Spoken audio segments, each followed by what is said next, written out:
नमस्कार। आज की हमारी कहानी है अल्लाह मियाँ का घोड़ा। शाम का वक्त था। हसन मियाँ आंगन में कुर्सी पर बैठी चाय का मजा ले रहे थे। उनकी 5 वर्ष की बेटी फरीहा थी जो कि आंगन में अपने दोस्तों के साथ खेल रही थी। कुर्सी के बगल में एक चौकी बिछी थी। चौकी के कोने पर एक लालटेन और उसके पास पास कुछ हिंदी और इंग्लिश और उर्दू की किताबें पड़ी थी। लालटेन की रोशनी कीड़े मकोड़े उड़ते उड़ते उसके पास नजर आ रहे थे। कुछ पतंगे झुंड बनाकर आ रहे थे रोशनी के पास, और कुछ टिड्डे का भी वहां पर झुंड था। एक टिड्डा लालटेन के पास आता और फिर उड़ जाता। बार बार ऐसे हो रहा था कि टिड्डे बार बार आते और उड़ जाते। फरीहा अपन दोस्तों के साथ खेल में मगन थी। तभी फरीहा के पिताजी ने उसे आवाज लगाते हुए कहा, फरीहा जल्दी आओ, फरीहा जल्दी आओ। आ रही हूँ पिताजी। खेलते हुए फरीहा जवाब देती है। अपने दोस्तों को अलविदा कहकर फरीहा वापस आई। वह दूसरे बच्चों की तरह बिल्कुल नहीं है। बड़े बूढ़े कुछ भी कहें तो वह ध्यान से सुनती है।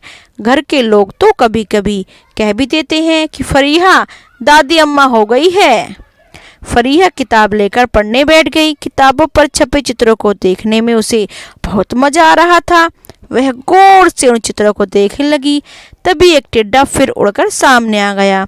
टिड्डे को देखते हुए फरीहा ने मासूमियत से पूछा, पापा यह कौन सा जानवर है? अरे वाह, आज तो मैं इसी की कहानी पढ़कर सुनाता हूँ, पापा समझाते हुए बोले। फरीहा जिद करने लगी। पापा बताओ ना इसे क्या कहते हैं, पापा बताओ ना इसे क्या कहते हैं। पापा ने बताया, बेटा इसको टिड्डा कहते हैं।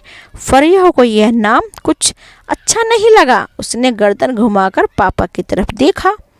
पापा को एहसास हो गया कि फरीहा को यह नाम पसंद नहीं आया। वे तुरंत बोले, इसे अंग्रेजी में ग्रासोफर कहते हैं। एक बार फिर उसने पापा की तरफ गौर से देखा।